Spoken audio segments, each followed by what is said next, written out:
Hello, baseball fans. This is King Ikeboo coming to you live from the underground bunker. And I thought that since I'm doing videos again, I would show you what I've been doing for the past 3 years. I've been using National Pastime 3 to replay the entire decade of the 1980s in baseball, all 22,000 games. And I thought I'd show you where I'm at. I'm in 1983, but I finished 1980 back in 2016, and here were the standings. New York Yankees won the American League East by 9.5 games over Detroit. The Minnesota Twins won the American League West by 1.5 games. Montreal Expos won by 3 games over Pittsburgh. It was tied in the last weekend, but Pittsburgh went on a losing streak, and so Montreal won that. And then Houston won by 4 games over Cincinnati and Los Angeles. You can see here, though, that Los Angeles won their last 15 games. And that's really a theme of this replay.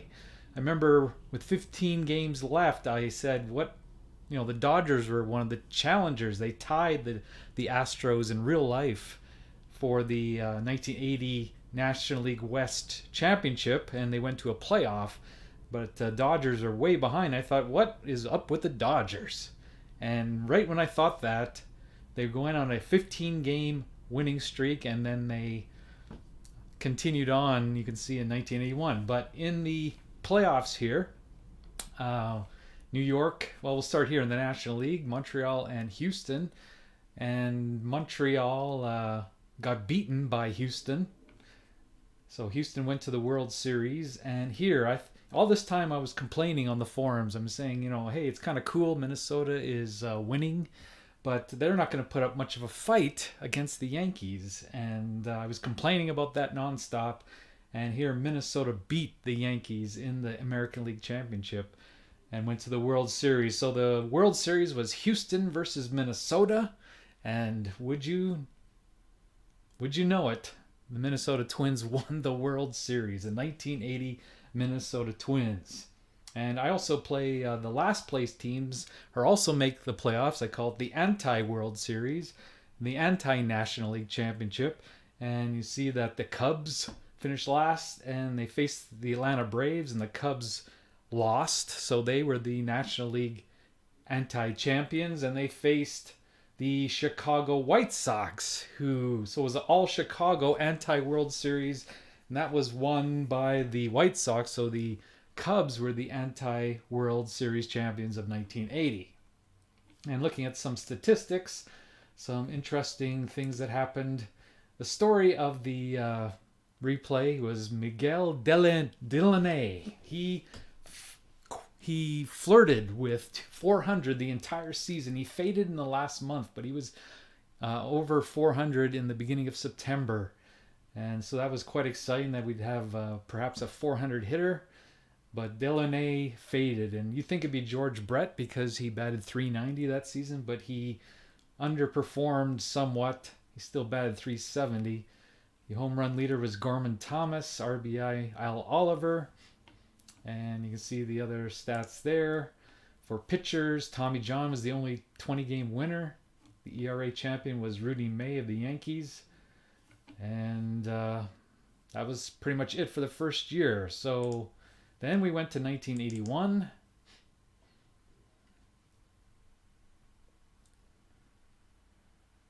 Just takes a moment. There's lots of information to upload here or to change. 1981, I mentioned that the Dodgers went on a 15-game winning streak to end 1980. Well, that continued on into 1981 when they won the division by 1 game over Houston in 1981. That was the closest race. St. Louis was amazing, and Philadelphia both. They just ran away with the East, and in the end, the Cardinals, they led pretty much the entire season.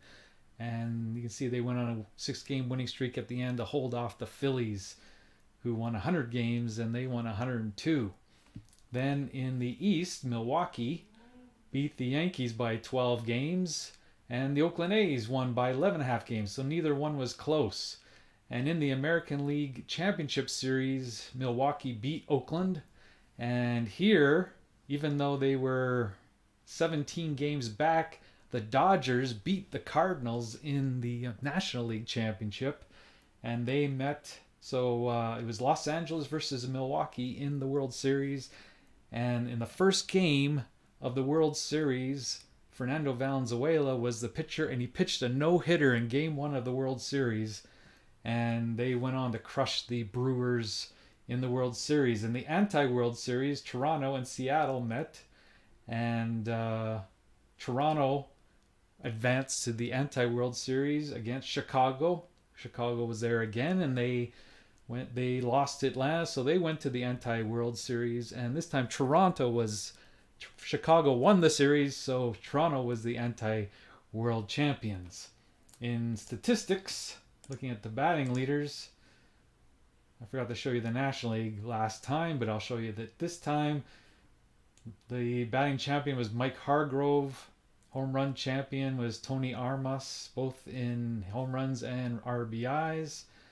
When it comes to stolen bases, Ricky Henderson it was Julio Cruz, that's right. He had over 100 stolen bases, and Ricky Henderson underperformed in the National League.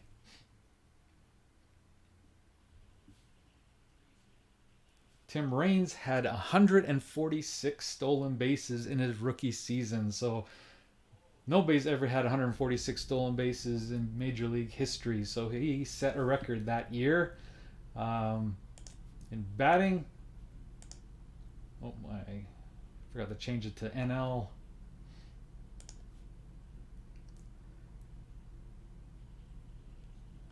Madlock had the batting championship, but Mike Schmidt was the MVP with a 52 home run season and 150 RBIs. So, yeah, he was great. So let's go to 1982. 1982, just recently completed in September.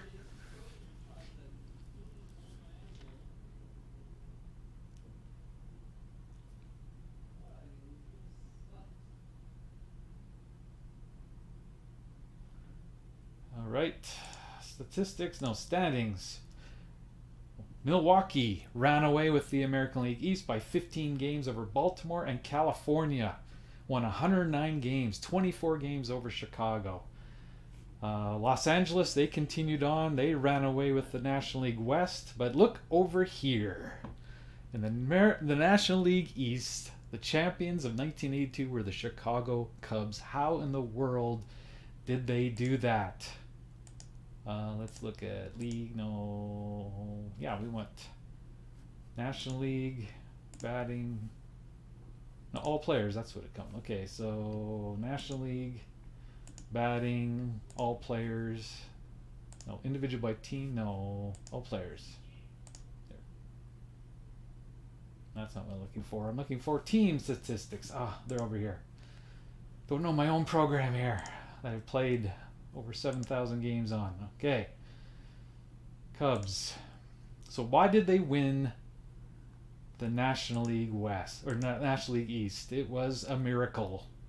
Well, one thing, the National League East was a weak in 1982. The Cardinals won, and they were considered one of the weakest champions in World Series history.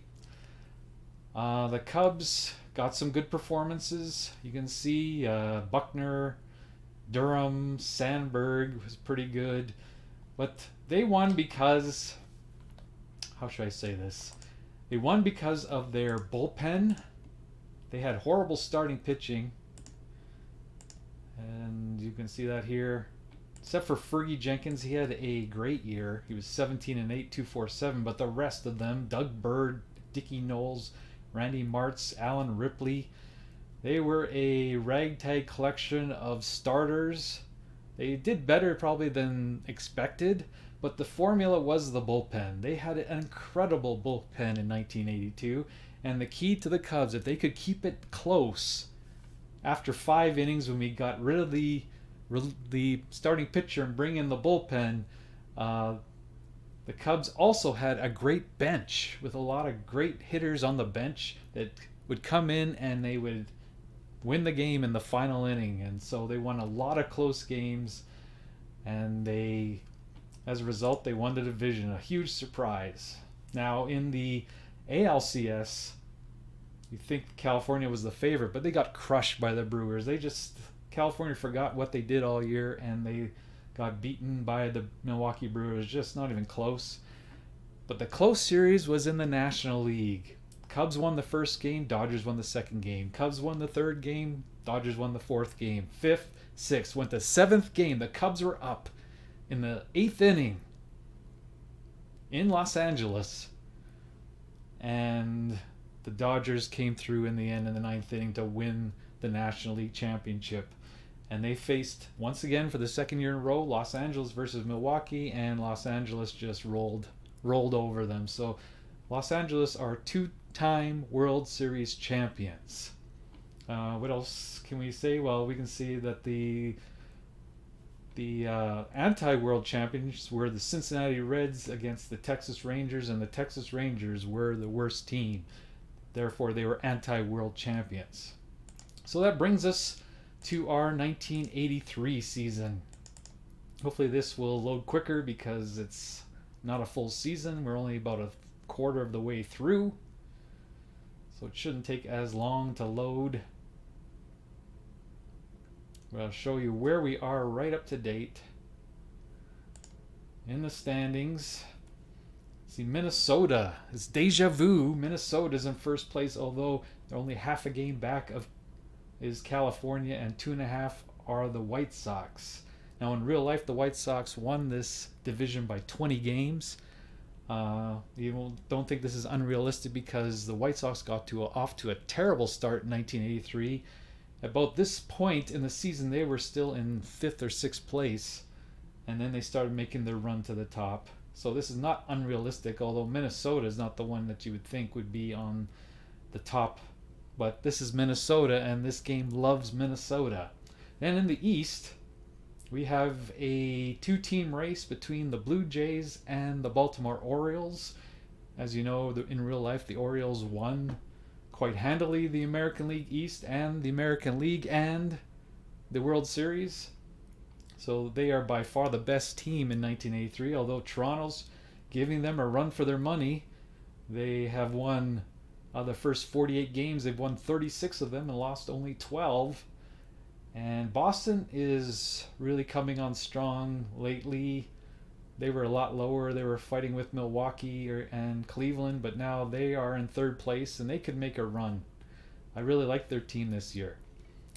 In the National League, you see a good race in the American League West or National League West, where they're top to bottom is only 5 games and 2 teams on top, and the Dodgers are a game and a half back. So this could be a good race right to the end. And in the National League, it's really becoming a 2-team race between the Cardinals and the Expos. Expos have won 8 in a row, Cardinals 5 in a row. And can you imagine if we have a Montreal-Toronto World Series? That would be something, but that's a long way away. One thing I want to show you here in the statistics that's very interesting. In the American League, Wade Boggs is batting .428. He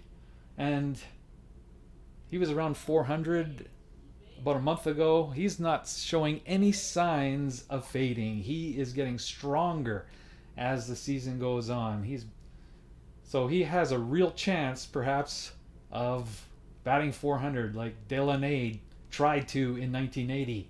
And he's not the only one, though. In the National League, George Hendrick is batting .401 as well. Now, he's up and down. He's over 400. He's below 400. He's hanging there. But I don't think he'll last. But I think Wade Boggs really has a good chance. So let's call Ted Williams and get him off that little fishing boat that he's on and get him to Boston and get him to watch Wade Boggs, because he may challenge 400 for the first time since 1941. So we are going to play a game today, and the reason why we're going to record it is because it's the Blue Jays and the Orioles. As you can see, these are the top two teams in the American League right now. Toronto has a 750 winning percentage and Baltimore's a 680 winning percentage. And they're playing a 4-game series right now, and the Blue Jays won the first game. But we really have a prime pitching matchup with Dave Stieb versus Mike Boddicker. And so we are going to play this game. It's coming to you from Memorial Stadium in Baltimore.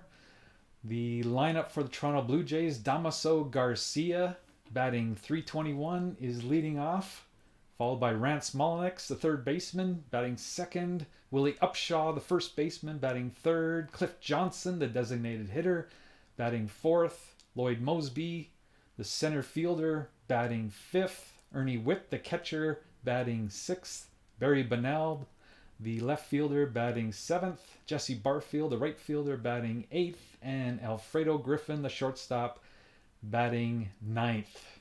For the Baltimore Orioles, Al Bumbry is leading off. He's playing in center field. There's Al. Rich Dower batting second, playing second base. Cal Ripken Jr. batting third, playing shortstop. Eddie Murray batting fourth, playing first base. John Lowenstein batting fifth, playing left field. Ken Singleton is the DH, batting sixth. Ron Renicky is batting seventh and is in right field. Rick Dempsey's the catcher, batting eighth. Aurelio Rodriguez is batting ninth. He's a third baseman. And the rookie phenom is pitching, Mike Boddicker. He is 3-0 with a 2.16 ERA. So we have the rookie of the year, Mike Boddicker, going for Baltimore, and the American League All-Star starting pitcher, Dave Stieb, is going for the Toronto Blue Jays. So I thought this is a pretty good matchup. We will play this one. I think I have changed it so you can see the pop-ups now. Hopefully you can see Cliff Johnson that I just clicked on. All right, so let's get this one underway. The first inning, Garcia batting .321. He strikes out.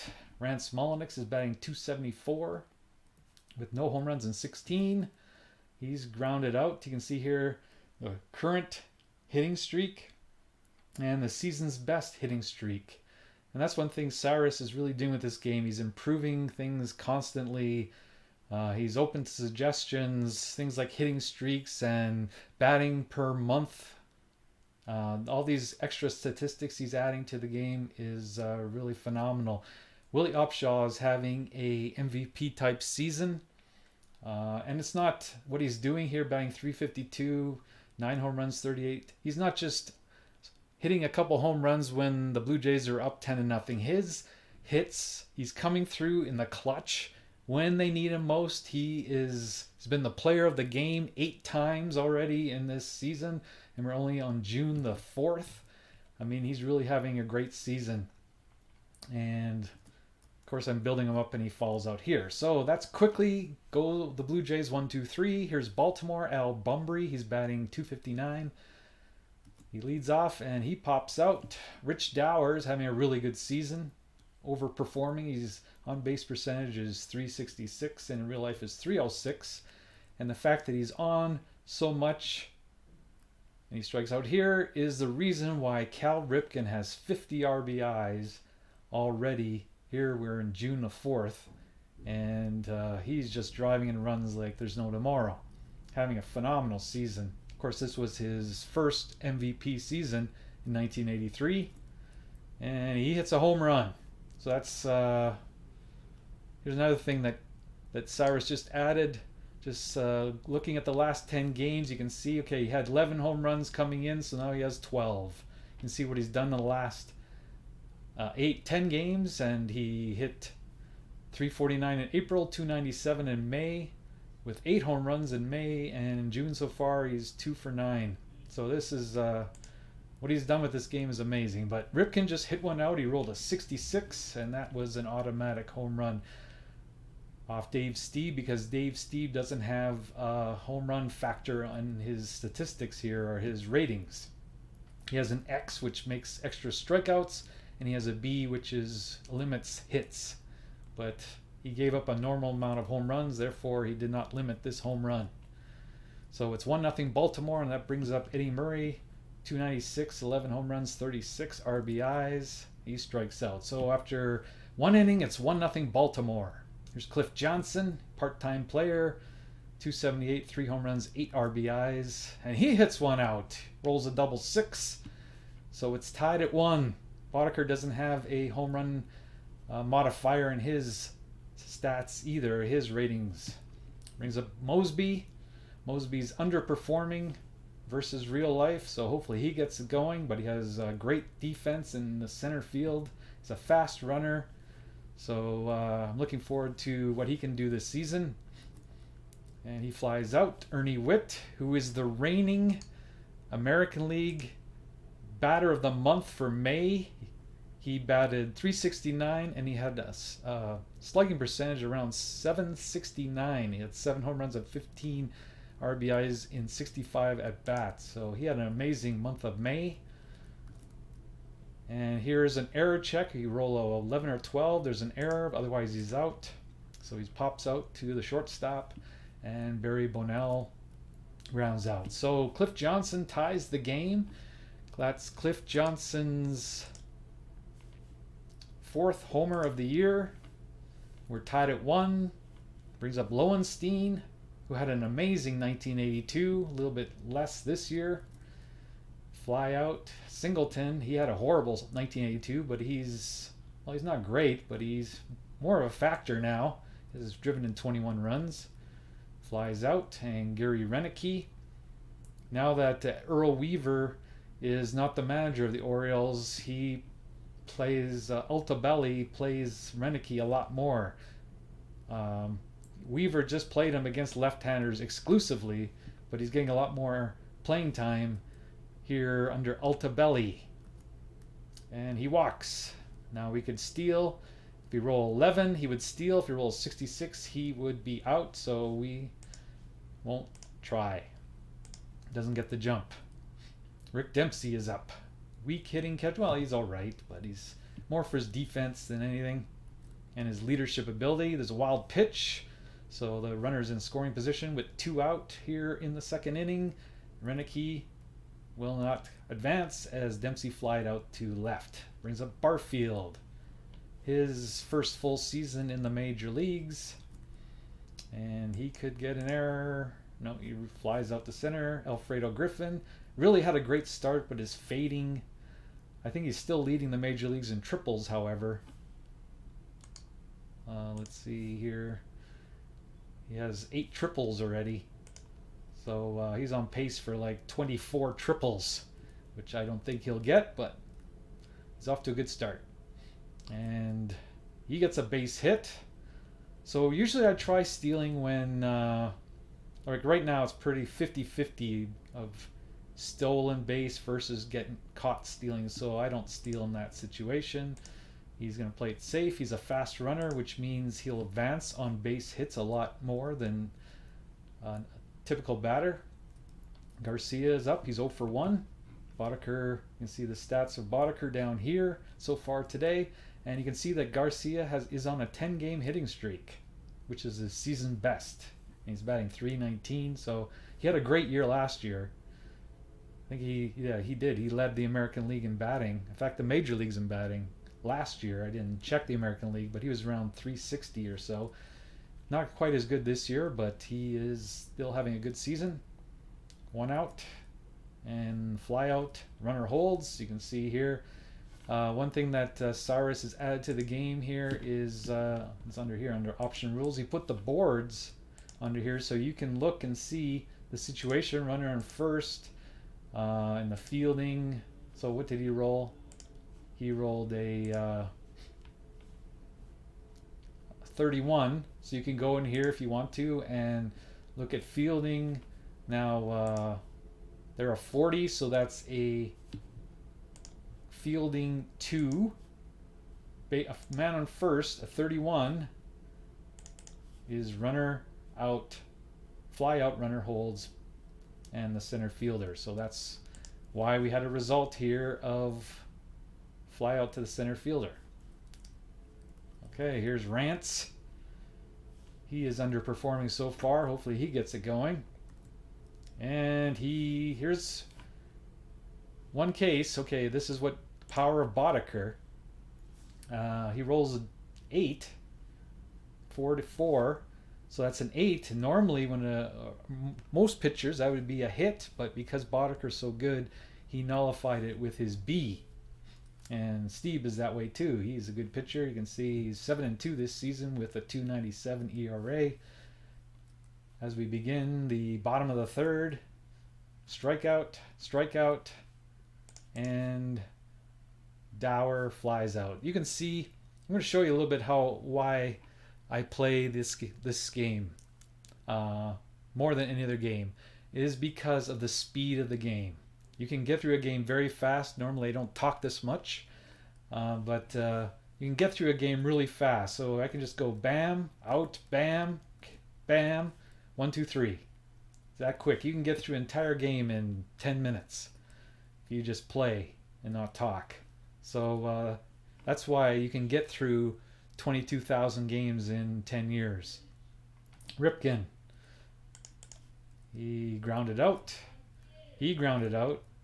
And he's got a base hit. Lowenstein is on with 2 outs. He can't steal. Singleton flies out, inning over. So through 4 innings, it's 1-1. Toronto and Baltimore. Ernie Witt. Base hit for Witt. He doesn't steal. He's on first. He is normal runner. He's not an S or an F. Barry Bonnell. He flies out. Runner holds. Barfield. Okay, so he rolled double 3s. So you see on his card, 3 goes to a 0. That means he's in the second column. That's like a doorway into the second column. And these are all good things. If he rolls 11, a 22, a 33, 66, and I think 51, these are home runs. If he rolls a 15, that's a triple. 25, that's a triple. There's a lot of doubles. All these 6s are doubles, and there's a few singles in there. So let's see what he rolls. 15. So that is a 2. That is a triple. And the Blue Jays take the lead 2-1 with a man on third with 1 out. Alfredo Griffin is up. They're going to bring the infield in. And he rolls again. And all these 2s on his card are why he has so many triples. He's going for his 9th triple here. Let's see if he can get it. 52. No, it's 11. That's just a base hit, but it does score Barfield. He has a chance to steal. He will not. And it's 3-1 Toronto. So Boddicker has given up a couple runs here in the 5th inning. I play a rule that all starters must go 5 innings minimum, and under no circumstances are they pulled. And yeah, I've been doing that for years. Okay, so Garcia gets a base hit. So here's a situation where I might think about stealing. From 11 to 24 is a stolen base, although 61, anything with a 6 in the front is an out. So I think I will play it safe. So first and third, 1 out. Don't want to make the second out. You can get perhaps another run here as long as you avoid the double play. It's Rance. Rance hits into a double play. So if I would have stolen, he wouldn't have had a double play, probably would have scored. So you can look at it both ways. So Toronto gets a couple runs. They're up 3-1. Here's Stieb now. It's up to him to hold it. But he doesn't. He gives up a double. There's the S. So he has a better chance of getting thrown out at home than a normal runner. He doesn't mean he's a slow runner. He's in 1983, he did not, for the amount of times he was on base, he did not score proportionally a lot of runs. That's why he got the S rating. And look, that's what I mean. Dempsey got a base hit, but he got thrown out at home plate. On the throw, Dempsey went to second base. So we have 2 straight hits. Nothing to show for it so far. Aurelio Rodriguez flies out, and Bumbry flies out. So lead off the inning with 2 hits, but they score nothing. And now we are in the 6th. So all the pitchers can be relieved, although there's no reason to relieve him. He's still going strong with a B. And see, that B took away the base hit that Upshaw should have had. Cliff Johnson Flied out, and Mosby's out. Going to the bottom of 6. Dower. This is the key inning. This is the big boys are up. Ripken and Murray. Ripken grounds out. Murray fouls out. So we're in the 7th inning. Ernie Witt. He gets a double to lead off the inning. He is neither a fast or slow runner. Barry Bennell. He is 0 for 2. And he strikes out. Barfield grounds out, runner to 3rd with 2 out. And Griffin again, who last time, he's 2 for 2. He has 2 singles. And this time he doesn't get a single. He grounded out. Stieb is from a B. Now he's on a C because he downgrades at the beginning of the 7th inning to a C. And then after the 8th inning, if he has 2 base runners, he goes down to a D, which is the worst, which means he's tired. Lowenstein gets a base hit.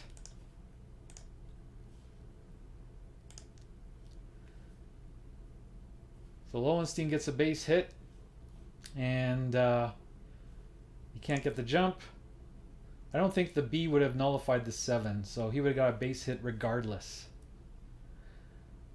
Here's Singleton. Ground out, Lowenstein to 2nd, and Renicky gets a base hit, and the runner scores, so now it's a 3-2 game. Renicky on 1st. Dempsey flies out. Rodriguez grounds out. So it's now at beginning of the 8th inning. It's a 3-2 ball game.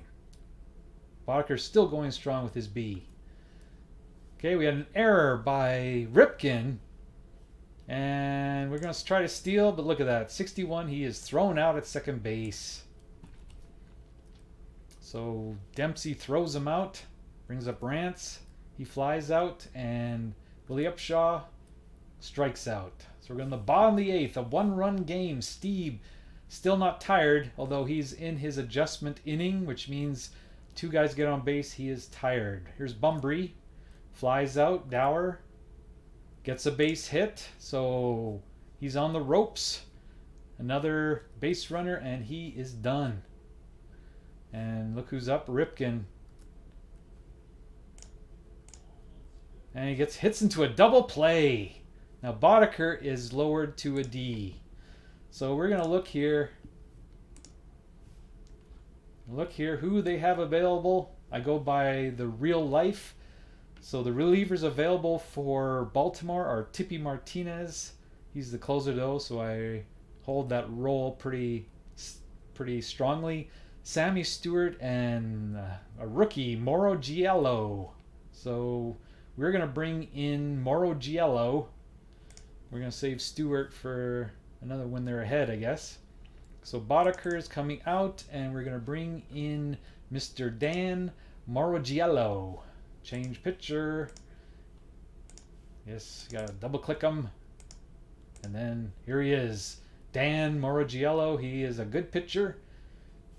Let's look at his card. He was a 2.39 ERA, so he was a very effective left-handed reliever for the Orioles in 1983. The H, when I talked about those home run factors, that's a home run factor. That nullifies a lot of home runs, that H. And Z, that makes a lot of walks not a walk. So he takes away walks and he takes away home runs. Yet he's off to a little bit of a slow start. He has a 5.14 ERA, although it's only in 7 innings. You give up a couple runs and suddenly your ERA balloons. Here's Cliff Johnson. Baltimore wants to hold them for a chance to win in the 9th inning. Cliff Johnson. See, here's where I mean that H takes away. If it was Boddicker still on the mound, he would have his 2nd home run of the game. But because it's Mauro Giello with the H, this means that he will nullify the home run if I roll 11 to 46. For him to have a home run, has to roll 51 or higher. 21, he takes away. I call it the voodoo. The voodoo takes away. It looks like it was going to be out of the park, but Mauro Giello's voodoo brings it back in. And he's an S, so I'm going to put So he can't advance because he'll get thrown at home if he tries to advance on a single. So it brings up Mosby. He's got to bring him in the conventional way if he wants an insurance run. He flies out, runner holds. We'll put the restriction on again. Ernie Witt. He hits one. Double sixes. Now he could be reduced. Again, if Boddicker was still on the mound, it would be another home run. But this is the power. It's a tremendous power to have this H. If he rolls higher than 63, he has a home run. Doesn't. Okay, if he rolls higher than a 46, doesn't. Ernie Witt's home run is voodooed back into the park, but it does score Cliff Johnson, Heathcliff, from second base, and we have our insurance run, and it's 4-2. Here's Bunnell. He gets a hit, but it's an infield single, so Ernie goes to third. Oh, I'm not gonna steal. So it's first and third, and one away, and Barfield is up. They'll get the ball in the air. Okay, so he doesn't. It could be double play. It is double play ball. But the Blue Jays get an insurance run. It's probably not enough. This is a powerful ball club. Though we probably won't have to face Cal Ripken. We'll have to face Eddie Murray, though. Stieb is still hanging in there. If he gives up one base runner, he's done. He flies out. Lowenstein flies out. Down to the last hitter, Singleton. Pops out. The Blue Jays win. And Dave Stieb goes all the way. He wins his 8th ball game of the year versus 2 defeats. He has a 2.86 ERA. Had a great game. Clutch pitching at its finest. Mike Boddicker gets his first loss in the major leagues. He gave up 3 runs in 8 innings for a 2.40 ERA. And could have been worse unless it was the voodoo of Morgiello who took away 2 home runs. But the batting star was probably Cliff Johnson or Ernie Witt. Ernie Witt continues his fine hitting. If I'm going to give a player of the game, I think I will give it to Stieb because of who he's facing. This lineup is amazing. Well, that's where we are at in the mammoth of all, the mother of all baseball replays, the best of the 80s. And we're signing off now. This is King Icky Boo. Thanks for tuning in. We'll catch you next time. Good night, everybody.